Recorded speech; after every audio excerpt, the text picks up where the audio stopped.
Wow. I'm just like elated. Thank you so much. Um, it I have this experience, it like really brought me back to that time and place. I could see it so clearly. And I'm like so moved. Welcome to Stories from Under the Piano. I'm Craig Addy, your host. I'm the musician who listens to the listener.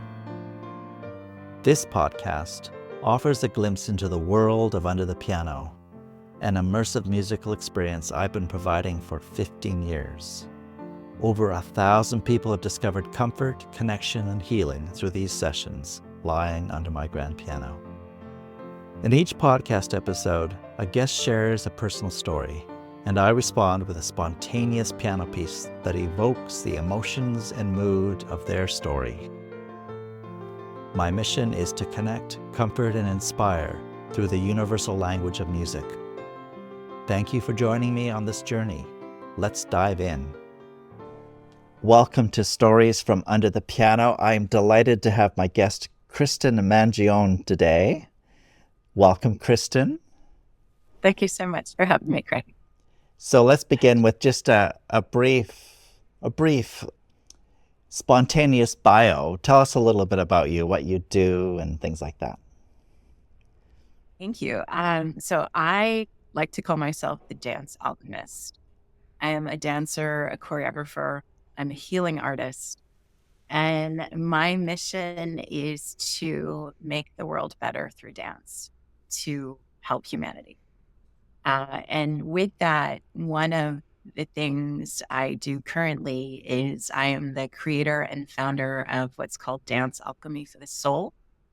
It is a movement meditation practice, a verbally guided improvisation that's structured, that I have led to thousands of people, both people who have previous dance experience and those who have little to sometimes no experience with dance, because my belief as part of my mission is that before we learn to speak, our first language is movement.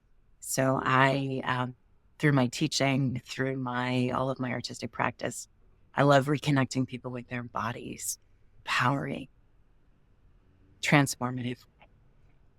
And I've been doing that for 10 years. I love it. And even before we speak, after the dancing and the moving, I've heard it said also that people almost sing before they speak as well.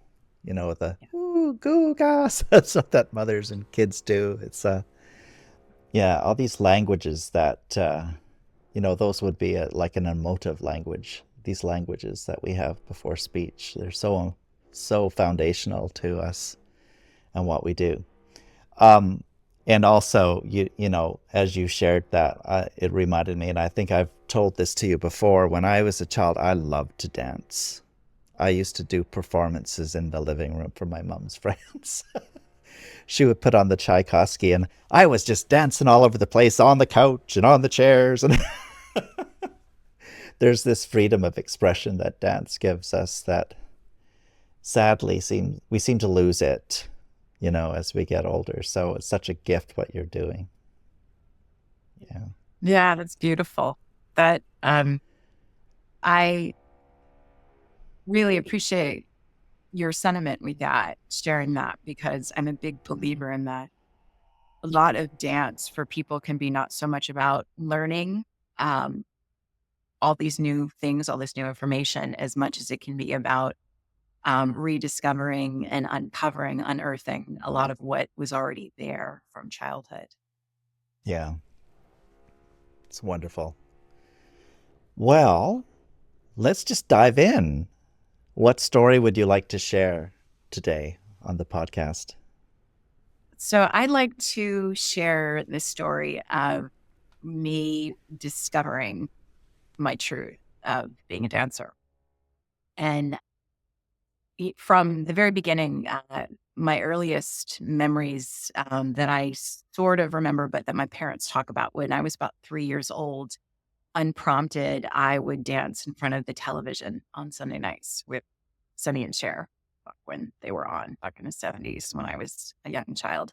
And so movement, it was clear that I naturally had this propensity for movement. And there not really being any dancers or artists for that matter in my family, they just kind of looked at me and marveled, like, where did this come from? And so it stayed with me. It seemed to be my natural self expression. It was how I felt the most joyful, the most comfortable, the most natural, just being fully myself. And that was the case until about 6 years old.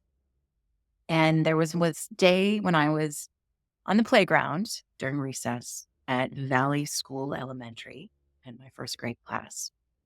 And I was off kind of to the side of the jungle gym and the playground out in the grass. Kind of there was this grassy area with trees.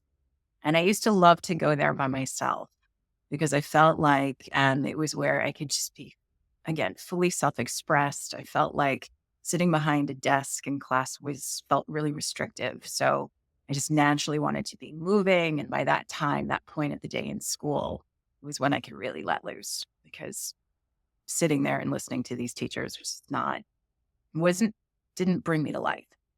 So on this one particular day, some of my classmates, my peers, happened to notice and see what I was doing. And at that point, they started to make fun of me. They shamed me. They called me names, things like weirdo, um, stupid, dumb, all these things that kids do just for whatever reason. And in that moment, a little part of me died. I, in this sort of not even conscious moment of being sort of shocked and called out by my social system, it was like I had this moment of I can either be me or I can be accepted and be safe socially. And that was the moment that it created this internal divide within myself of it's not safe for me to be me. And this seemingly small but impactful event started to really carve and shape me, not only in my recess periods, but how I was just being in my experience of school. I was reluctant to raise my hand as often, even though I often knew the answers to my teacher, Mrs. Moorcroft's questions. I became hypersensitive. I was already quite sensitive as a child. I was very naturally intuitive. Some would say kind of, you know, um, gifted with my perceptions, my extra perception kind of abilities. And I started, instead of using this to really trust myself and to use it for my environment, I started to use it to protect myself. So I, in effect, was shutting down my gifts out of fear of more ridicule instead of heightening them and using them to their full power. My ability to sense and tune and express, really the foundations, I would say, that make me an artist.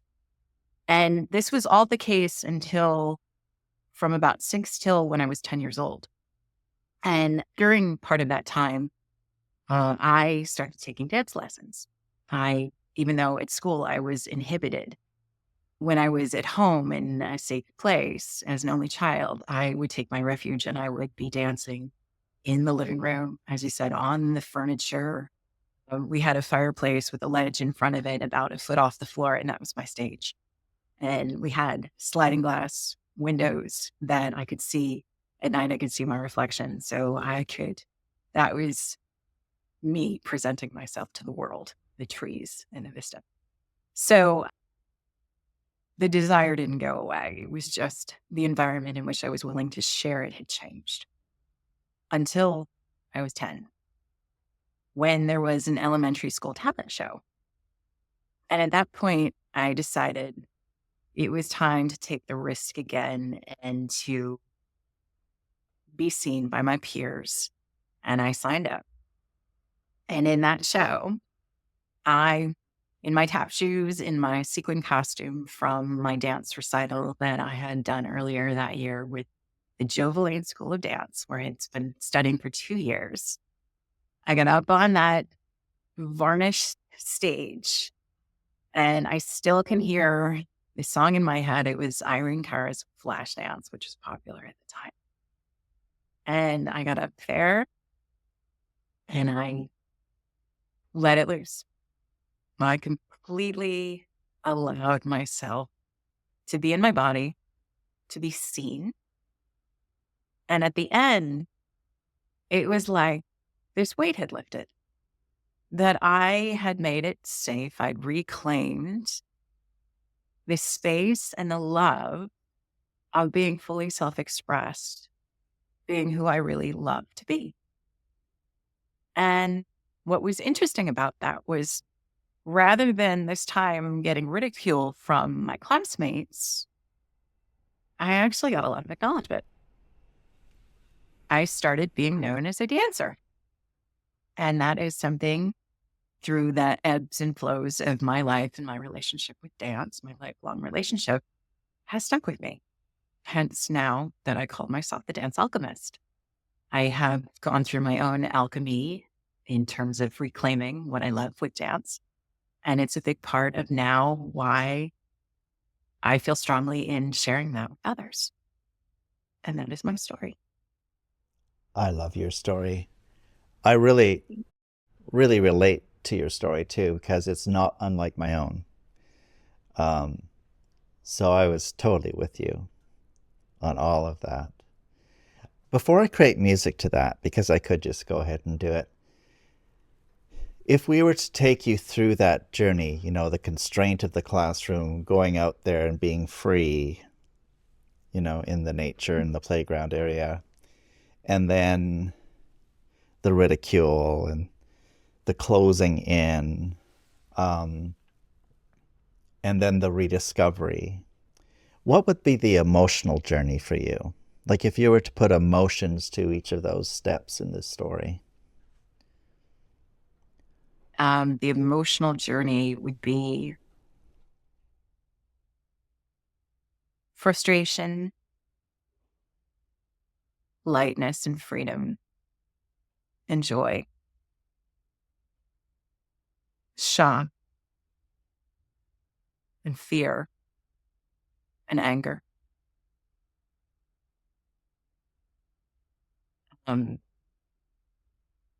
Followed by courage, bravery, self-love, excitement, power. All right. Let's do some music.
Wow. I am just like elated. Thank you so much. Um, it I have this experience, it like really brought me back to that time and place. I could see it so clearly. And I'm like so moved. Yeah. Well, I was moved by your story. Um, it's not often that I create a piece where I'm also creating my own piece the way that one was. So thank you. Ah, Yeah. oh wow. Yeah. Wonderful. I want you to have an opportunity to share anything about what you're up to, any upcoming events or passion projects, you name it, whatever you'd like to share about, so people can check that out. Absolutely. So I do have a passion project that I am just about to share with folks that I'm making available. It's called The Chance to Dance. And I think that's part of it's actually perfect for the story that I've been sharing and been looking at today. That it's an experience, it's an on-demand experience of um, it's a dance alchemy experience that I'm designing for people specifically, like I said, those who have danced and stopped for whatever reason. Maybe like me, you got shut down at some point, or there just wasn't the opportunity, or other things took over, or whatnot. Or maybe you never had the chance. So you Yeah. either you dance and stop or never had the chance. And the desire is there. And it's done in a really particular way in that it's unlike any other dance experience. It's really from the inside out. So it's a guided experience of movement, but often with the eyes closed. So you're listening to a verbal direction in order to connect with the body through imagery, through imagination, through really specific cueing. So that I'm making available. And because it's online, it's available anywhere you are in the world. And people can find out about that through my site, which is givemedance.com. Beautiful. I was wondering whether it was in person or online. Yeah, starting online because I want to make it available to anyone and everyone that speaks to. Yeah. I bet you there's a lot of people out there who secretly want to and have never quite had the courage. So, from what I know of you, Kristen, you're going to create a space where people are truly safe to have that experience. Absolutely. That's part of it as well, is that because it's in the safety of one's own environment, that it's highly personal and it's also incredibly safe and empowering and is meant to give you confidence and a sense of connection with yourself without any fear of any kind of judgment or having to measure up to any ideal. It's open to anyone and everyone. So there's no um, necessary abilities. It's open to any age. It doesn't require special skills. It's really about connecting to that inner child, if you will. Great. And is there a web link for people? I will put that in the show notes, of course, but Sure. Yeah. So again, the web link is givemedance.com. givemedance.com. Nice and easy to remember. Very Yes. good. Very good. Is there anything else that you want to share with people, how they can connect with you or anything? Absolutely. So, a great place. I'm on social media platforms, Instagram and also Facebook. My Instagram handle is the Dance Alchemist, where I frequently share about dance alchemy for the soul and all of my various projects that are going on. I also have a group on Facebook called Dance Alchemy for the Soul, where you can also connect with me and all of the activities. So I invite you to follow me, to engage with me there. You can always reach out. That's wonderful. And I've really been enjoying your content recently. It's beautifully produced, Kristen. It's You. really nice to experience it. All right. Well, thank you for being my guest. I'm going to be getting busy. This will actually go live next Tuesday. So I'm looking forward to it. Fantastic. Thank you so much for having me. It's been such a privilege and a pleasure. Thank you. Do you have a compelling personal story you'd like to share on Stories from Under the Piano? Contact me today to inquire about becoming a guest. Visit craigaddy.com and let's explore the possibility of sharing your unique story and creating a beautiful musical piece together.